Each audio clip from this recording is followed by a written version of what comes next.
after you deal with that fact, which you say angered the minister based on the statistics, and you say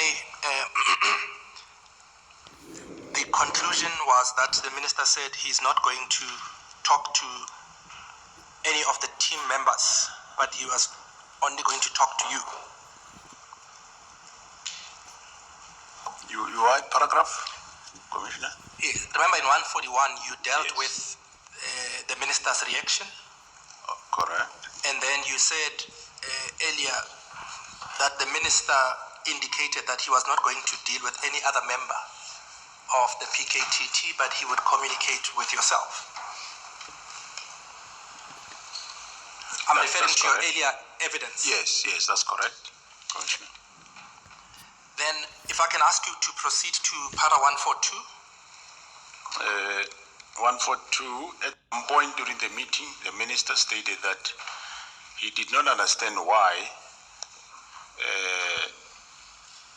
we were so adamant that the PKTT must not be disbanded.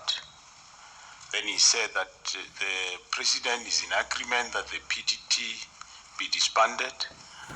I was quite taken aback by his revelation, since it was the president who, knowing about the effectiveness of the PKTT, had requested the PKTT to deploy to assist with the 40 cases, murder and investigations. Moreover, the president, in our last briefing on the PKTT, was satisfied with the performance. Of course, it's him saying it, so I wouldn't know whether what he's saying is true or not.